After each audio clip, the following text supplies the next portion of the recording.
Welcome to the Financial Sense series, episode 5. Imagine we are at episode 5 already. I am your host, Judy McCutcheon. I am an experienced financial educator, consultant, and coach. I believe that most of our challenges surrounding money comes through the things we have been taught and the experiences that we've had with money as children. That is why I have created the Badass 30-day Money Mindset Detox program. This program is for the woman who wants to enjoy more freedom. More freedom to be who she is, more freedom to express herself authentically, and have the freedom to live life on her terms. So, if you are that woman and you're ready to take control of your life and your finances, click the link below to get on our registration for the Money Mindset Detox Masterclass. After you have registered, be sure to keep an eye on your inbox for the email to verify your subscription. Money is undoubtedly one way for us to turn our dreams into the reality we live. It doesn't matter how much you think or feel about money. One thing for sure is that you will feel stressed and out of control when you don't have any of it. You either use money or become a slave to it. You either master your money or your money will master you. Today, I am joined by Kayleen Newton, and Kayleen was one of the guests on the very first show. She's back with us again today. Kayleen is the Bahamian money maven. She is an accountant by profession and she is a money coach. She is a certified financial educator and instructor. Welcome, Kayleen. Thank you for being on our show again. Thank you for having me, Judy. It's my absolute pleasure. In these times, people need tools and financial education on how to manage the money, on how to manage their money wisely. And it doesn't matter really how much money you have. Our economies have been hit hard. 2020 has really rocked us, and we won't be in recovery mode anytime soon. We're looking at 2020, between 2022 all the way down to 2024.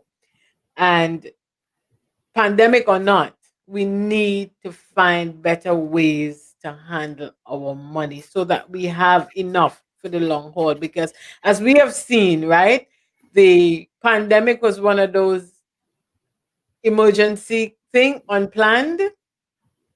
It's like a hurricane. It's totally unplanned. So, and if we don't have a roadmap, if we don't know where we are going, any road is going to take us there.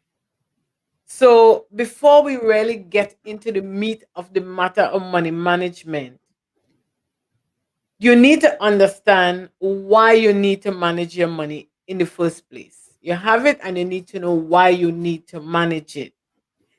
What do you want to achieve with your money and why do you want to achieve those things? So first off, Kaylin, I want us to talk about goals and goal setting. But I want us to look specifically at SMART goals. So maybe we need to look at what are SMART goals, why we need to set SMART goals, and how do we set SMART goals. Thank you again, Judy, for having me. It is such a pleasure to be with your audience today. And so, to start it off, I want to begin with a quote by Jim Rohn. And it says, "Goal setting is powerful because it provides focus. It shapes our dreams. It gives us the ability to hone in on the exact actions we need to perform to achieve everything we desire in life." And that is a most powerful quote by John Rohn. It seems as if I have a bit of technical difficulties here. We're not Okay, right. There you are. There you are. technology, we I just tell have to you, roll with the punches. definitely.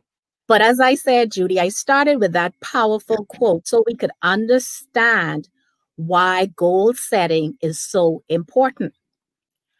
Another thing that individuals need to understand when it comes to thinking about their goals, when it comes to their money management and their finances, is to think in long term. Yes, we are now in a situation where we are living in a pandemic.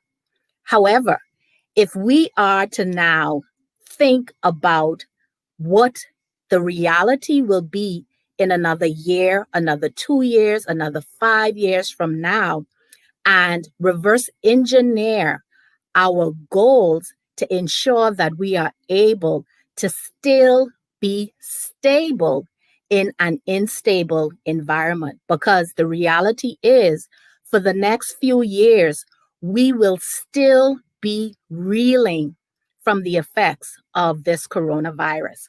So, the first thing, think about your long term goals, think about your plan of action. What would your life look like? What would you like your life to look like? And then start to think about how you would want that to look in 3 years and in 5 years. And so when you now look at that, you're able to say, okay, how is my finances now? Where am I now in my money management? Am I able to keep my head above water? Some of us, not all of us, were had a negative experience with their money management because of the coronavirus. So you may also be in a position where you can look at your finances and still be able to do a lot of the things that you dream about. However, if you're not able to, the first thing you need to do, as Judy would have started with, is to think about your goals in the term of, or the acronym of SMART. And so let's get into what SMART means. So the S talks about specific. Let your goal setting be very, very specific. You have to be very clear and you have to define your financial goals. What do you really want to achieve with your money, Judy? That is the long and short of it. And then the M in SMART is measurable. What are you going to use as your benchmarks? Your results must be tangible. You have to have evidence that this goal can really be achieved. And so you have to say to yourself, what am I going to measure my goals by? So, an example is if your desire is to save for an emergency fund, and I call it a no worries fund, but if your desire is to save for that fund and it's to save $500, you have to now have some benchmark to measure that, Judy. And what is that?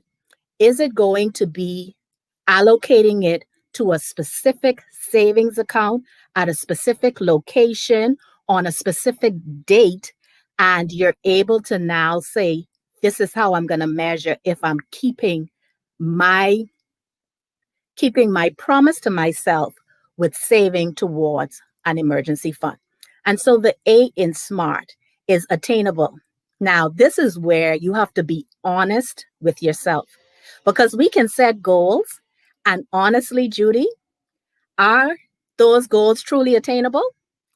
We have to be so realistic with ourselves. So, yes, we may want to save for this emergency fund, but we really don't have any extra income to save towards this fund. So we have to be realistic and say, okay, maybe I'm not able to save today the amount I want to save, but still think about how you can build that into your financial goals for the following year. And so the R also talks about being very realistic. And T, obviously, it talks about time. You have to be so specific in your goal setting that you put a date to when you want that amount to be saved, for example. So if it's $1,000 and you start saving today and you want to save $100, which is the specific amount every month, you must say by November 2021, I will have $1,000 saved. This is how clear and detailed you must be with financial goal setting, because what it does is it gives you a real target to hit. It gives you that bullseye that you can now focus on. You know, there's a saying when we talk about time and our schedule, what doesn't get scheduled we don't pay attention. So it's the same thing with our money. If we are not so laser focused and targeted on specifics, on measures, on is it attainable, on results, and having it time sensitive, we are not going to hit those targets. So the long of it is that you must attach SMART to your financial goals so that you can now bulletproof what you want to accomplish. That is like the kryptonite to your goals, because what it does to it keeps you accountable, Judy. So Sure when you does. see those SMART goals, you're now saying, I don't want to disappoint myself. I want to remain in integrity with my word to myself. And so you're able to push confidently towards your goals. And then, so people should treat their goals like a business. Yes. right? Because in business, what doesn't get measured doesn't get done, It period, doesn't happen. right? Yes. And in regards to being specific, we can't simply say, well, I want to have money. That doesn't work. I No. mean, how much? $2, $1, $5? So we need to be very, very specific, as Kayleen said. This is the amount we want, and this is when we want it by. The attainable and the realistic is so, so important. And that is Very. what I think that is what gets people derailed, Yes. because they have these unrealistic expectations. So you're working for $1,500 a month. It is June, right? And so you can't say by December you will have $5,000 saved. No. No, The because it's only not way gonna you could work. say that is if you now have another stream of income That's right. that is coming in, and then you can be smart with that stream of income and say specifically the monies that come in from that stream of income that I'm going to save it until I reach the 5,000. But if you only have 1,500 and you still have to take care of all of your fixed expenses, your debt, Mhm. your everyday living, there's no way that you could accomplish the 5,000 by the end of the year. But if 5,000 is your goal, Judy, and this is where SMART comes back in, That's you right. would have to say, how much can I realistically save? And if $50 is what I can realistically save, then you take that $50 and you multiply it by the amount of months that it takes for you to save the 5,000. And then your time sensitive date would be that ending date. So, yes, you can still set a goal for 5,000, but the reality of it is it has to align with the amount of money that you have. And if you don't have it, you cannot save it. And if it's only $50 available in your budget, then you have to save for a period of 100 months. And that's okay too, because And there's nothing wrong with it. it really isn't a race. And when we put all that pressure on ourselves, we really just give up. Yes. It's like your New Year's resolution. And It's not. I don't believe in resolutions. Do And I? I believe in if we focus on the outcome, if we focus on the results, then we are able to set the goals based on the outcome that we have. Every time it's about resolutions, to me, it's about a feeling. It's about believing that, oh, it's a new year and then automatically something is going to happen. It doesn't work that way. And so if you focus on the result and you focus on the outcome and you attach SMART goals to it, then it is something that you really can accomplish. Accomplished. That's right. I just want to remind our listeners that your goals your goals are there to keep you focused on where you are going. So it's like a roadmap. It's your GPS. roadmap, your GPS to get you where Yeah. you want to go. So now that we have talked about goal and goal setting, I want us to spend some time on something that many people don't operate with: a budget. Yeah. Many people have said to me that their budgets are in their heads.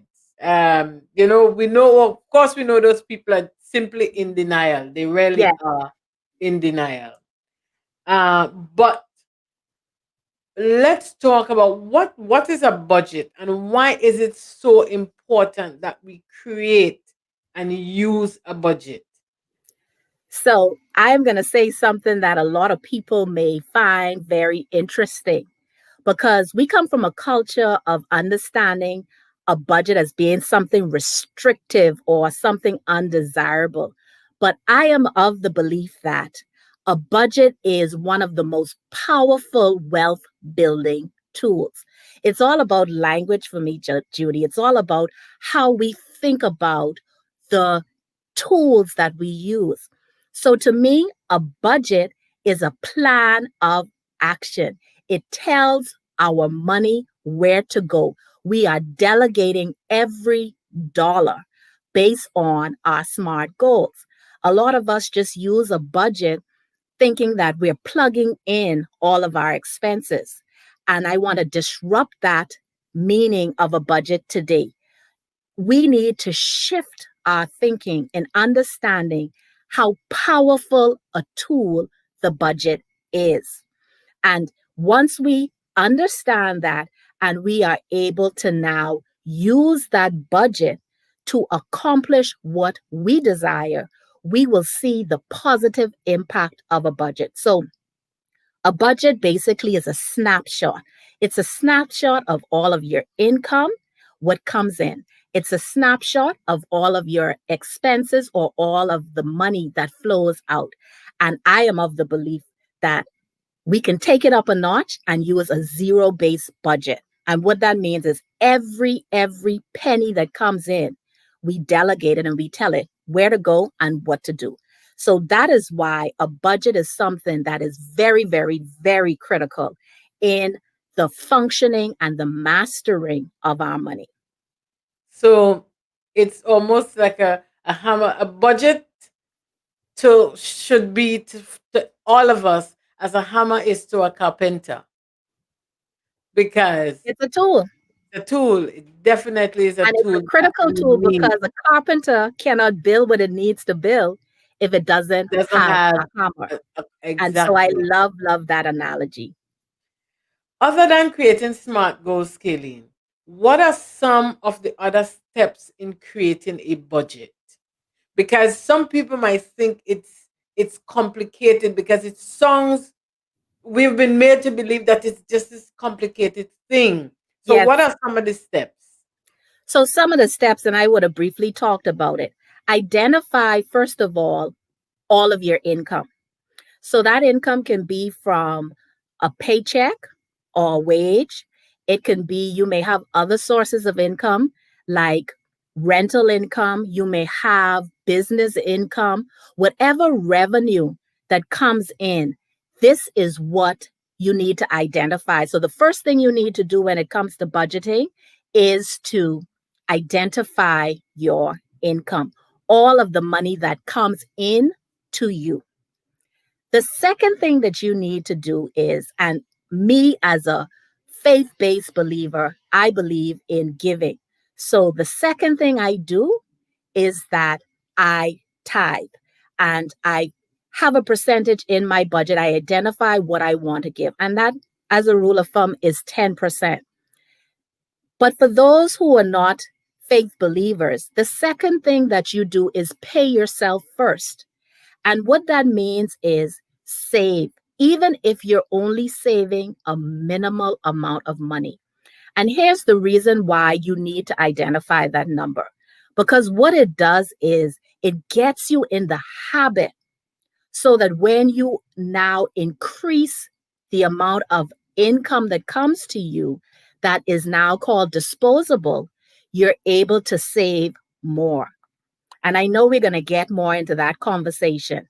And the third thing that you identify is you identify all of your expenses. And what those expenses are. Do you owe any money? Those are your debts.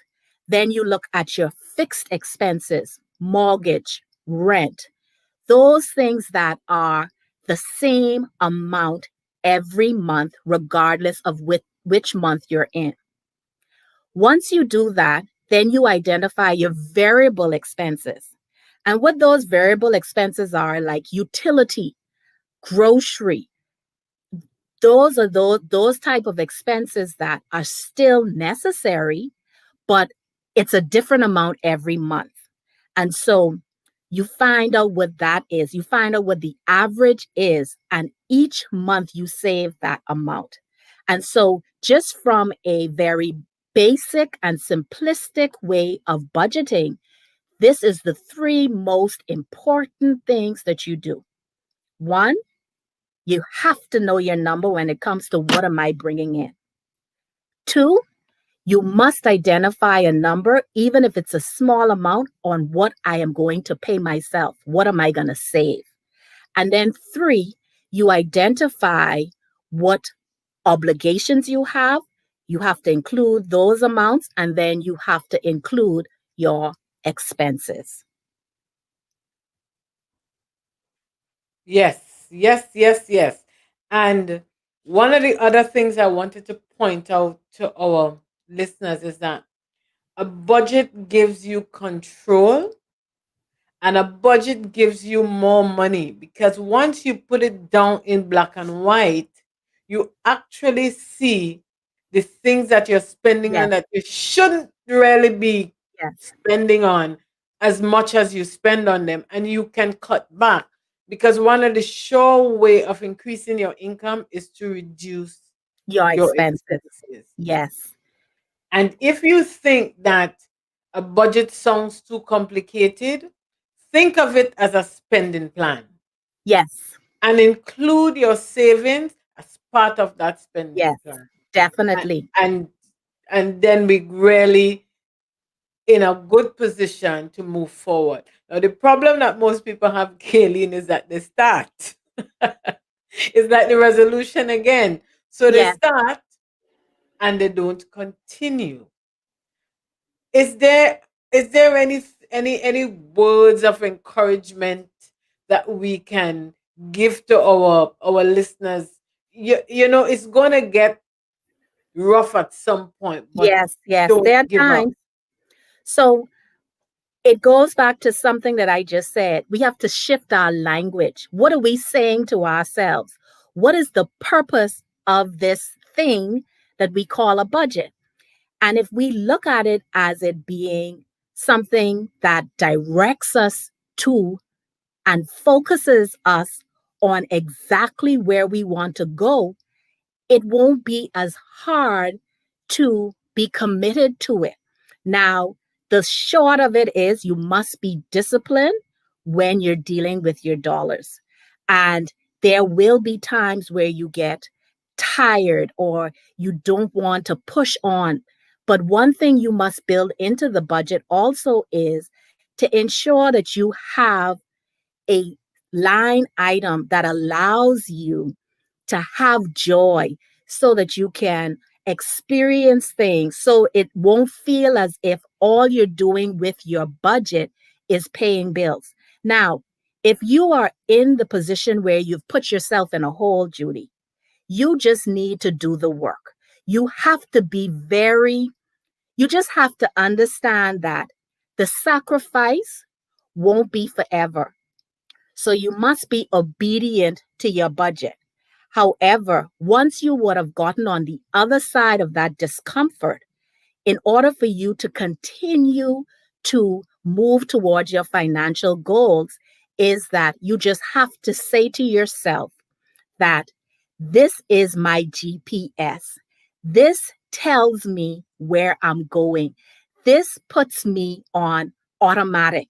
When we jump in a car, and we have a destination we want to go, what do?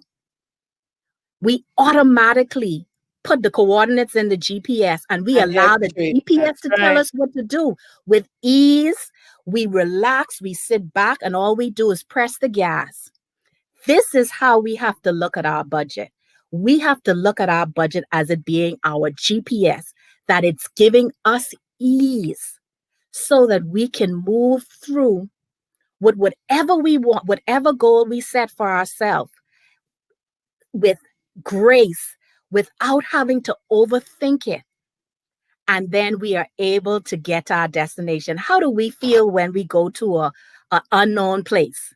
We jump in a car, we put in the coordinates, right? And then when we finally get to where we're going, how do we feel? It's a feeling of accomplishment. It's a feeling of just euphoria, like, wow, I did it. This is how we need to look at our budget. And what happens when we do that is it becomes effortless how we're able to manage our money. You Yep, never like understand the anxiety and the weight you have until you shift it and you take it off. And then it is something, the feeling is just so different. The momentum allows you to continue to keep going. And then you just set it and you forget it. Like you say, with ease and joy. Yes. Now, this brings me to another thing.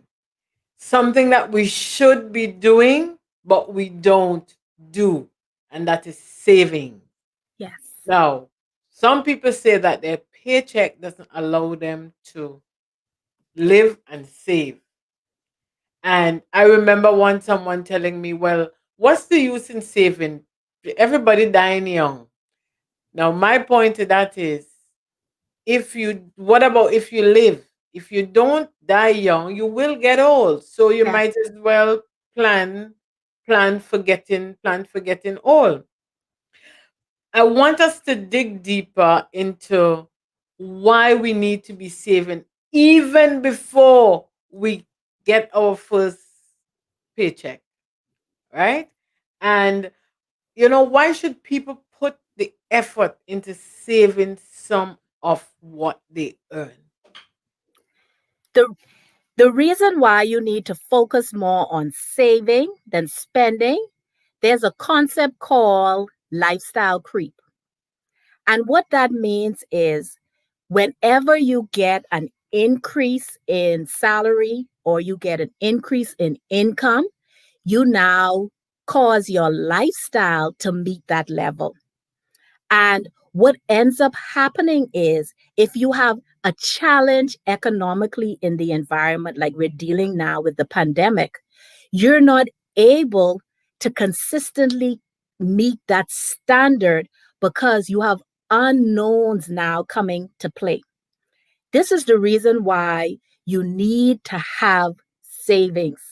We have to understand that we were not made to live only to pay bills. We were made to be more than that, Judy. And that is why savings is so important because savings allows us to be able to give more to ourselves, to our families, to anyone who needs help. Savings allows us to experience joy. Savings allows us to now truly live fully, to live and do everything that we desire. But if all we do is to think about working, getting a paycheck, paying bills, or spending it, eventually you become weary. Eventually you become drained. Eventually your outlook is so negative that your money ends up being in the negative position. And we don't realize that our emotions are connected to our money. Because And money is so energy. it's energy. And Mhm. so the same energy that is connected to when you're drained, when you're overwhelmed, when you're worried, when you have anxiety, all of these negative feelings now manifest in how we deal with our money. And so savings must be a priority because trust and believe one thing savings does do is when you end up in a situation where you have an unexpected, you do not have to think about overwhelm. So, yes, people may say, a lot of people are dying young. When am I going to use this money? And then the flip side is, you may not die young. So, what are you going to do when you get older? And that's why a lot of persons are still working way beyond their twilight years when they should really be enjoying experiences and enjoying their family.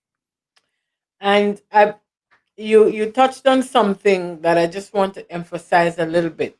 When you spoke about when we get an increase in salary, our lifestyle come up to match that. And what people need to understand is that you can never out earn your spending. So try and save and save. So if you get a raise, you were living without that raise before. Yes. Put it somewhere where you don't see it and just keep saving and saving. But what are some of the long and short term things people need to be saving for? Okay, so short term. A lot of people use that word emergency fund. As I said earlier, I call it a no worries fund. And the reason why I shift the language is because when we call it an emergency fund, guess what happens? Emergencies always happen. So the first rule of thumb that you should be saving for is your no worries fund, which, you know, the term that most persons use is the emergency fund, and that amount is $1,000. But here's the catch, Judy. A lot of us believe that that $1,000 is just for you and your household, but it's $1,000 for every individual that's in the house, in the household. So if it's four of you, a husband, a wife, and two children, you should aim for your emergency fund to be $4,000. So that's the first short term savings. The second short term savings is now to save for 3 to 6 months minimum of monthly expenses. And this pandemic has shown us that some of us have been out of employment for more than 12 months. So look at trying to save up to 12 months of expenses. And when I say expenses, I'm talking about your essential expenses so that when an emergency arises beyond what your emergency fund can support you with, you now also are able to withstand any other economic pressures similar to what the pandemic has put us in. Other saving areas are if you have children, you know that you want them to go to college, a college fund. If you know that you want to travel, find out the cost for the places you want to go. You can create a travel savings account. And then for long term purchases, if you want to purchase a car, save for a car.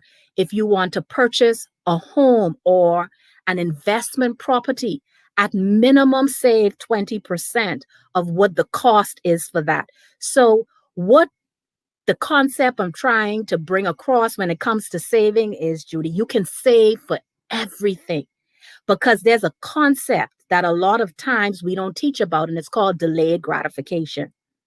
We live in a culture of instant, instant, instant. It's like we function better than the microwave. We believe because we see it, we should have it. We think about it, we should have it. We look to the left and see the Joneses having it, we believe we should have it. And so when we now replace that mindset with delayed gratification, and what delayed gratification is, it's just waiting. You now can save towards that financial goal. So, as far as I'm concerned, you can save for everything. You can save for if you want to purchase clothing and you know you want to change your wardrobe, save towards it. You can save for Christmas. We're in January. Yes, Christmas is December. Create a list. Figure out who you're buying gifts for. Set a budget, and every month save that amount until you are to December and you'll have the full amount. And so, my advice, as I say to everyone, save as much as you can, where you can, and for whatever you want. And one of the things that people can do too is after Christmas is the best time to shop for Christmas because every single thing is on sale. It really is the best time you get everything like Yes. And for let very me even little. add another nugget there, Judy. I don't buy Christmas gifts. I buy birthday gifts because you are able to spread it throughout the year. And so that won't be a burden or a heavy expense in your budget per month. Whereas at Christmas, we want to buy multiple gifts. And so if you're not saving monthly towards December for your Christmas gifts, maybe shift how you give gifts, when you give gifts. And then you can also become creative where you That's don't even have right. to spend money to give gifts because what we need to understand, well, truly, Christmas for me, we know what the reason is of the season is. It's the birth of Jesus. But more importantly, it is to be with family. It is to experience joy with family. And so just be creative. That's right. And if you come from a big family, think about doing um, a gift Exchange, exchange. a name exchange, correct. Yeah, rather than trying to give everybody a gift. It really does And when help. you do the name exchange, make sure to set a limit because you don't want too much disparity Hmm. between who gives who a gift because that now could just bring in a whole Create another different problem. component to that. Yeah. And $50 is a beautiful number, you know?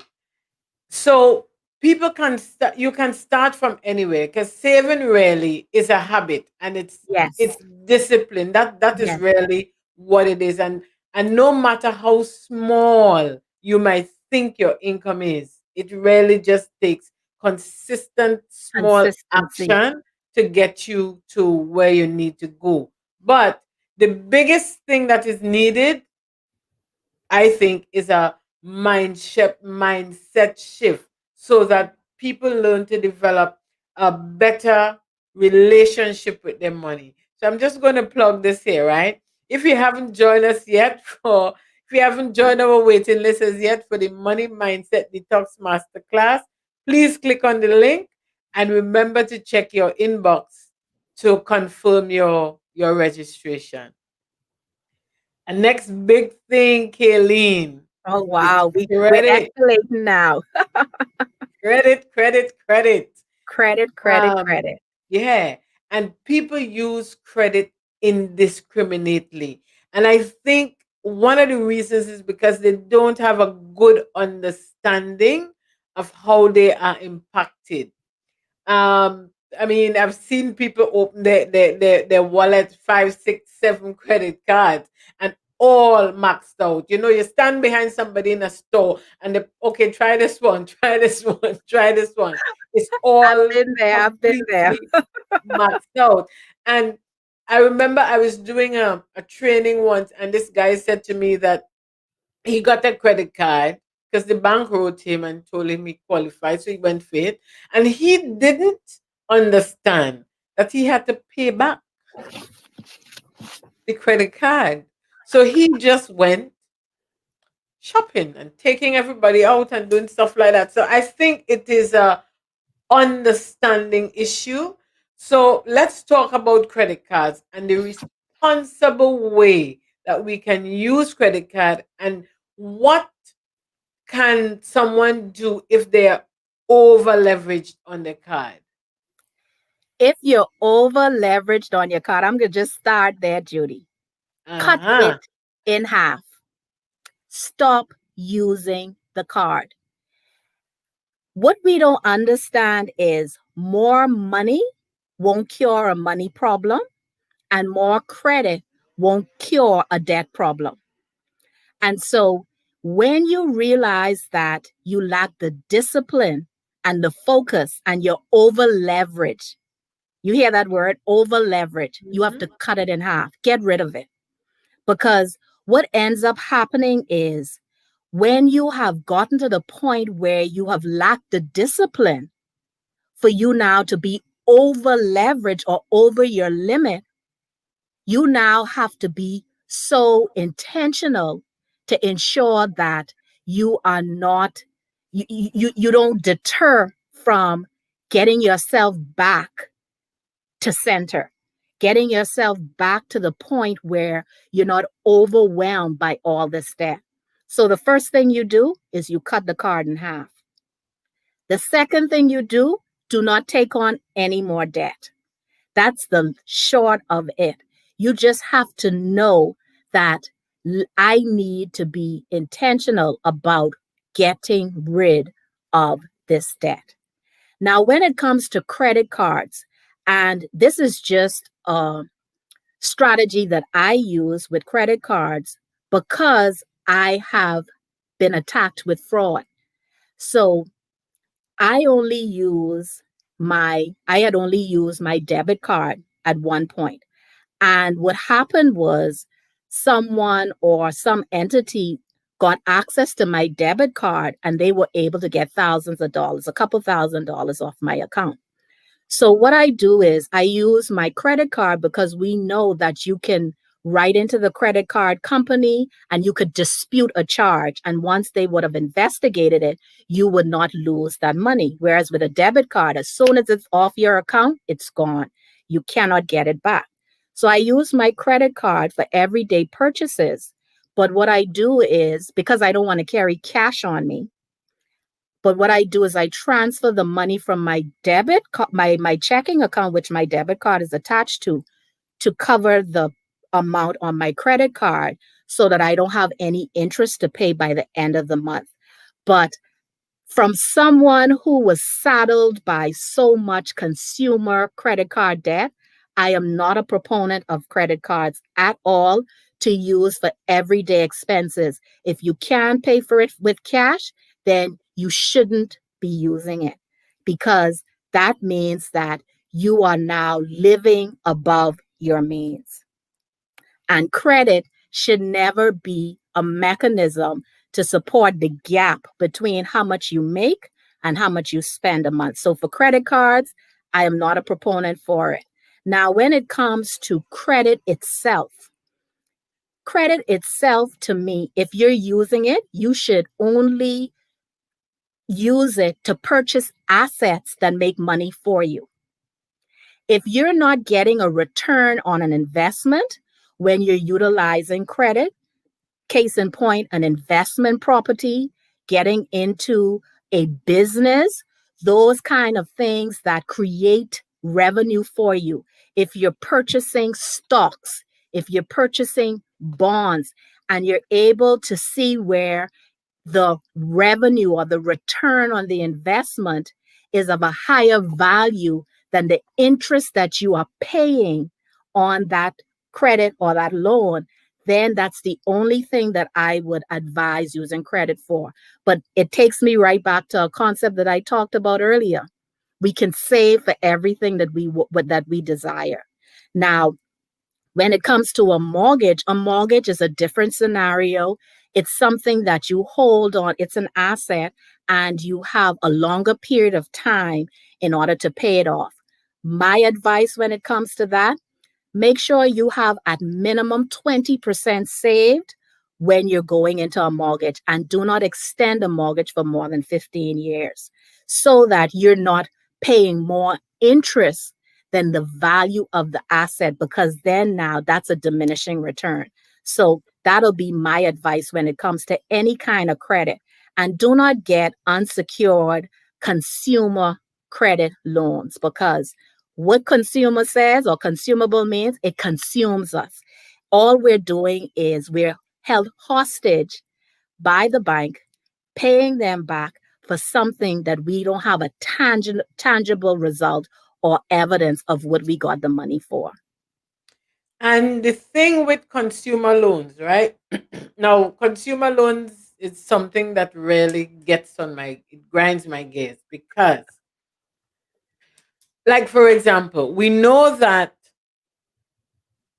Christmas comes the same time every single year, right? School opens the same time every single year. In each island, Carnival is the same time every single year. Why do we need to be borrowing money to play mass? I mean, I don't understand. When I lived in Trinidad, I had a Carnival account and I would save my money because I want to go to parties, I want to play mass. So when Yeah. I spend that money, I'm not feeling guilty that I'm not paying my rent or I'm not paying something, but I would have saved that money. So Yes. when I see people having to borrow money to buy the children books, Christmas is a next. It's another one where why do we need to be changing out every year? What is that? Why is that? Why is that a tradition that we want to hold on to? Because a lot of people say to me when I ask the question, they say, "But it's tradition." Why do we want to hold on to a tradition that empties our pocket? The thing about it is, a lot of us are tied to tradition. And unfortunately, our culture has taught us a lot of these things. But we have to be very deliberate about disrupting these patterns, about shifting deliberately what we do with our money. And definitely, Judy, series and conversations similar to what we're having today, we have to be more intentional about having those, because a lot of us believe from tradition, from culture, from background, from experiences, from our families, that this is what we do. And in order for us to change it, we have to now shift our thinking. We have to be deliberate about what we do, and we have to invest in the information so that we can do these things differently. You know, there was something that was taught to me when I was younger, that you needed to go to the bank to get one of these unsecured loans so you could build your credit. Now that I know what I know, that is the biggest oxymoron there is. You're going to an institution to get money, and you have to pay them back an absurd amount of interest so that you could have the perception or the evidence that you are credit worthy. And what ends up happening, Judy? Most persons can't keep up with it. And so what does it show? It now shows that you're not credit worthy. That's It's right. That's now an right. X against your credit report. So it makes no sense. And None. so And sorry. go And on. saving money in a bank shows that you're credit worthy. So Right. you don't need to borrow money to do But they that. don't teach that part. They teach the part of getting the loan. But I am so happy that you pointed that out, because I was going to say that you're still able to provide your credit worthiness through savings. That's right. Definitely. The next thing about consumer loans, well, for me, they're nothing but, um, well, loan shark is not the right name, but these, Predatory. right, these predatory companies that people will go to, and some of them, their effective interest rate is as high as 35%. The But payday because it's a loans. quick Yeah. loan, you can get the loan quick, you can get the loan quick. Um, people people just go and take it. People just keep going and taking these loans. And I have seen where somebody took out a loan for $2,200 and his repayment was 5,000. How is that, and how can we get people to understand, if you simply save, put aside, plan, set your goals? So you see how everything connects to each other, right? Save, plan, do your goal, have a budget. There will be no need really to go to these companies, Yes. payday loan companies. I want to give them the correct name. But how can so if you're deep in debt, and I've been looking at your social media all week, and you have been given some really great tips. So if you're deep in debt, because there's some people who are actually head below the water in debt, how can they start to climb out of that? So the first thing that you must do in order to climb out of the hole you're in is to identify how deep the hole is that you're in. Because what happens is we then create a false hope or false expectation about how we're able to pay it off, or how long it takes for us to pay it off. And so this is the reason why you must identify and be very, very, very honest about what you owe. And so the first thing you do is you create a list of all of your debt. Now, I understand that you may have a moment or moments or a time of feeling as if there's no way I can get out of this. But I am here to tell you that you can do it. I have done it.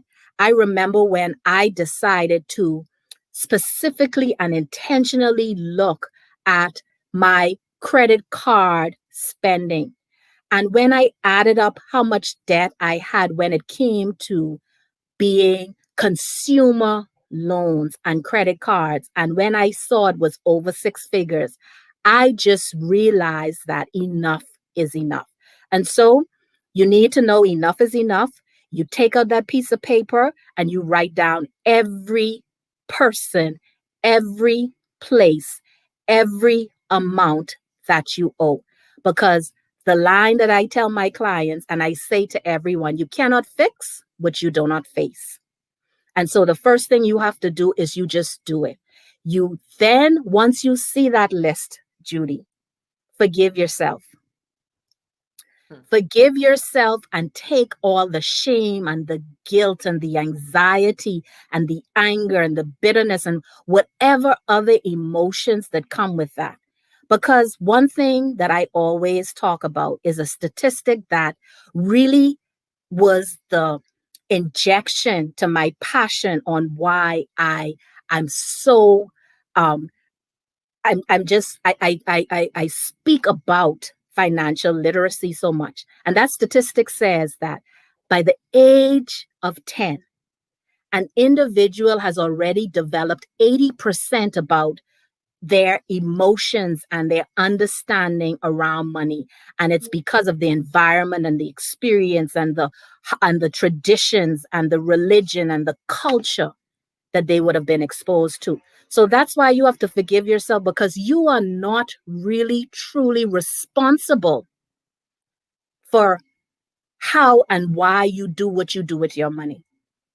Because you now get older and you have all of this information bombarding you, giving you the perception of what success looks like, giving you the perception of you need to do this or you need to borrow in order to build credit. All of these negatives that create this appetite of wanting all these things.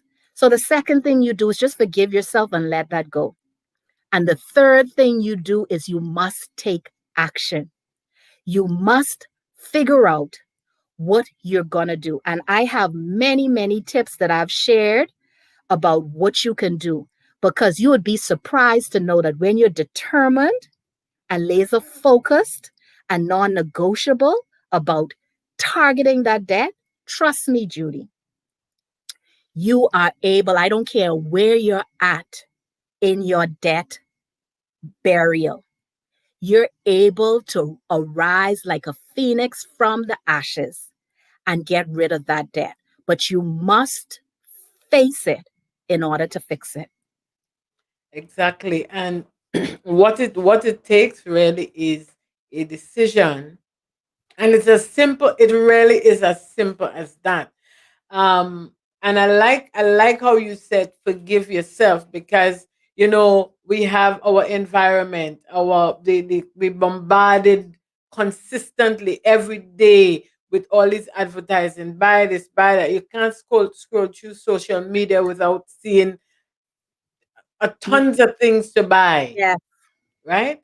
So it really is about being focused, and not just focused. I like how you said laser focused on tackling that debt, because we don't have to die under it. We really don't. It is doable.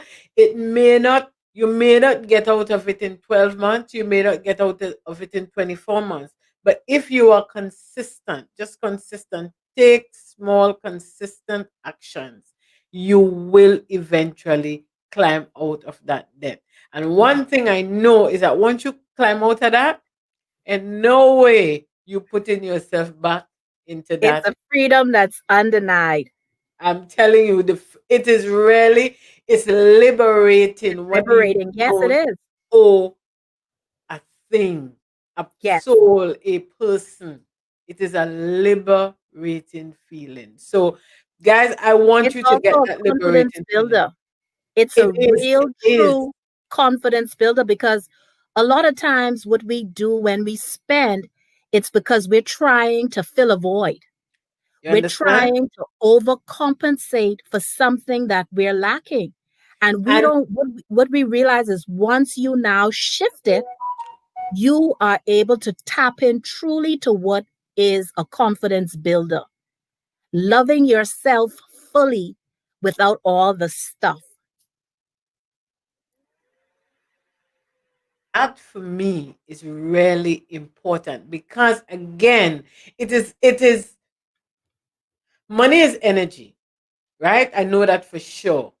And what I also know is that we bring all our everything that we've had about money, we bring it with us, right? It's with us. It's a baggage that we carry in. And unless we decide this does not belong to me, I have an analogy that I use where I call it your money pants. Your money pants, that is what whose pants are you wearing? Are those your parents' pants, your mother pants, your father pants? Whose pants are those that you are wearing? Because at some point you must realize that it doesn't fit you well. So you're Yes, gonna have to take them off and design ones that's for you. So yes. I really, really love this conversation. But I also want to ask you, even though if you're in debt, should you forego your savings to pay off your debt? No, I don't believe that you should forego savings to pay off debt. See, what ends up happening and what a lot of us believe when we are dealing with money management is you have to go from one extreme to the next. And so my belief is you must always pay yourself first because what that does is it gives you a sense of a why, an ultimate why, that you're not just working to pay bills. Because if you continue where yes, you're tackling the debt and you're throwing all of your money behind debt. Eventually, you're going to become so weary and so exhausted and feel as if, why am I doing this? I'm getting no reward from it. Yes, the reward is at the end, but we have to understand in this journey, our financial journey, we must build in where we have rewards as we attain those small wins, those results. And so, say it shouldn't be either or, not for me. I believe that it goes back to the same premise where you pay yourself first and then you do everything else next. And so, savings is paying yourself first. I remember my first financial literacy book that I was exposed to was called is called The Richest Man in Babylon. And that book was written in 1926 by George Clason. And I believe that that is a book. And even if you cannot purchase the book, you can Google it. And the first few chapters of the book are online, free of charge, that you could read through. And it has 7 laws of wealth. And one of the laws of wealth talk about savings. It talks about paying yourself first. And so you should not do one over the next. You should do both because we must create harmony with our money. It shouldn't be fighting each other. And when we are fighting each other or fighting with which bill to pay, which expense to pay, that's the kind of energy that you do not want with your money. So, no, you save and you spend or you pay off your debt at the same time. And remember to celebrate small wins because a lot of times we think that it's just, man, I got to do this, I have to do this. But we have to stop, we have to breathe, we have to celebrate because it is really important that we celebrate all our wins, no matter how small they may be. As we're about to wrap up, I want to ask you what other tips you can give to our listeners to help them to effectively manage their money in 2021. Because, what I want them to do is not think about the next 5 years or the next 10 years, but Okay. think about what's right here. You get there, what's the next step, and what's the next step, so that they don't get overwhelmed in trying to get to a point. Okay. So One thing we didn't talk about is tracking every dollar. So, the easiest tool that anyone can do right now to take out any kind of strategy or feeling of overwhelm when it comes to your money is just write down what you do with your money every day. Write it down. Even if it's a pack of gum, write it down. A bottle of water, write it down. You pay for your power bill, write it down. You pay for your mortgage, write it down. Track every penny. And then what you do after you've tracked your money for the next 30 days, then you now look at what you did with your money. So what you're doing is you're not compounding the action of spending the money and then thinking about if you're spending your money correctly at the same time. So it takes another layer of overwhelm out of it. So that's the tip that I would give. And then when you now look at it, you look at it where you can actually say, wow, I spent $200 on bottled water this month when I can now get a filter or get the 5-gallon bottle of water and carry a thermos around and cut my water, what I spend on water, by $150. And then what you do with that money, you put that on a savings account. When you can now find these areas in your money, which you spend your money on, and you can now pull back and understand, I don't need to do those things, and put that money into a savings account. And you do that month by month. And what you do after the first month of identifying all of those cash expenses that you don't necessarily need, but you've just been doing it because you're in a habit of doing it, the following month, reduce that amount by half. And then the following month after that, that 50% that it was, you reduce that again by half. See, we don't have to take giant steps. It only needs us to take action, small, consistent moments of deliberate choices gives us the momentum for us to create monumental achievements with our money. And so that would be my tip. Just track every penny for 1 month and then analyze what you spent your money on. Once you would have seen where you've spent money on things that you really didn't need, they were more wants. Now take that amount, cut that by 50%. So if it was $200, cut it to $100, and then that'll be in the budget for the next month. And then the following month, do the same thing. And you may now be able to take that out of your budget altogether. And you can now be putting that on your savings account. So, in order to be able to cut it in half, and you have to track your spending, You have to track your you must spending. have a budget. Your budget is the most important thing in your financial toolkit. You must have a budget. And so the tips that I want to leave with our listeners today is in terms of debt management. And Kayleen said it, know who and how much you owe. Stop taking on extra debt. I mean, there are some people who owe every single financial institution everywhere, right? Okay, and family and friends. That's right. They just owe people. So you have to be very honest about every one and place you owe. That's right. Pay your bills on time because some of these bills can accumulate, can attract interest fees, right? Create a budget. Tackle your smallest debt first. And after you pay that off, you celebrate. But you don't have to celebrate by spending money. No. There are other ways that you can find to celebrate that achievement.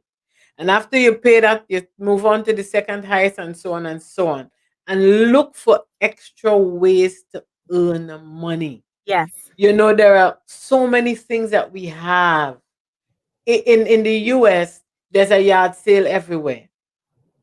In the Caribbean, we tend not to do that, but we have so many things sitting down. Which you don't use. So many things sitting down that we don't use it. I remember when I was in my really debt crazy days, um, I had like 60 pairs of shoes in the box still. I mean, I was just, yeah, it's crazy. So let's find ways, look around the house and see the things that we buy that's not necessary. And then we get home and we say, but why did we buy this? And we put it in a corner and we never use it. We can sell And it.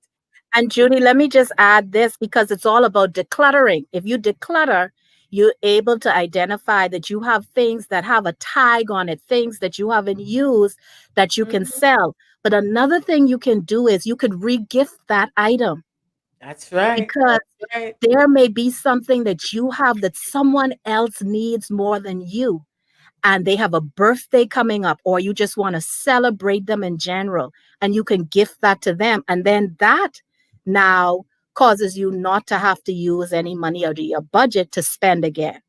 Right, definitely. And if you owe every financial institution, try and look at that consolidation.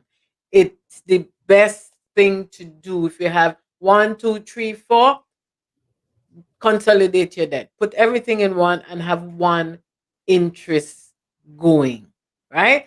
And as it relates to saving, Kaylin said it again, keep track of your spending.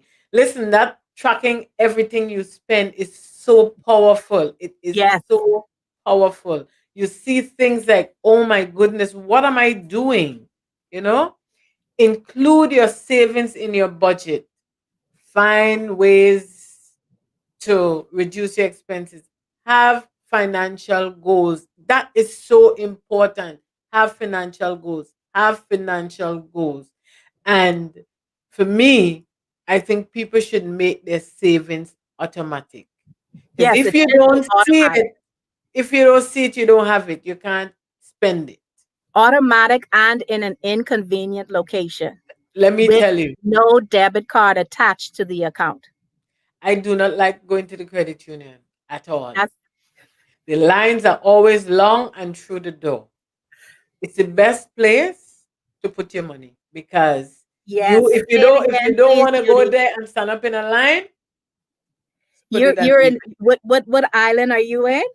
I am in Grenada. You in Grenada, I'm in Grand Bahama in the Bahamas, and that's the same thing I say. Put it in a credit union, out of sight, out of mind. That's right. And listeners, remember, for this to work, it requires consistency. You have to put in the work to achieve what you want, the thing Yes, that you want. Remember, success is an action word. yes, It is an action word. To get, you have to give. There must be some effort on your part. Yeah.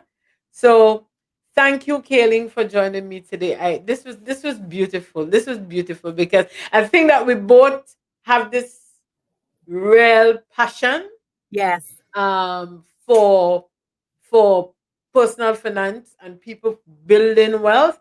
Because one of the things we don't do, we really don't think about wealth. We don't think about wealth. When we think about wealth, we think more about maybe one of these Bill Gates or one of those people. But we can build wealth. We can create wealth for ourselves, right? So thank you. And I know that our listeners, based on the interaction, I know that our listeners got lots of food for thought on yes. how they can manage their money. Thank you, listeners. They're saying excellent session. Thank you very much. And don't forget to join me. I want to remind you again, because again, to get yourself together, your mindset must shift. And remember, Kayleen said that we've formed this since we're 10, 80%, yes. right? So join me for the Money Mindset Detox Masterclass on January 23rd. Click on the link and get on the waiting list. The registration is going to open on Monday. And remember, don't forget, after you've registered, don't forget to keep an eye on your inbox for the email to verify your subscription. So thank you again, Kayleen. Thank you to our You, listeners and our viewers. Thank you. I am your host, Judy McCutcheon. Thank you for joining us today. And don't forget to like, comment, share the video, as well as follow us on all our social media platforms, LinkedIn, Facebook, Instagram. Thank you I very just much. Go ahead, Kayleen. I just want to end with this acronym. And you said the word success. And this acronym success: see your goal, understand the obstacles, create a positive mental picture, clear your mind of self doubt, embrace the challenge, stay on track, and show the world that you can. And that is what success is Yes, all me. about. And for real, I want to tell you that you can. Yes, you can. To borrow from President Obama, yes, you can. Next week, we'll be talking about leaving a legacy. We'll be talking about retirement planning, estate planning, and so on. So, see you next week. I am looking forward to the interaction again. Thank you. Stay safe and please follow the social distancing protocol. See you next week. Have a safe weekend.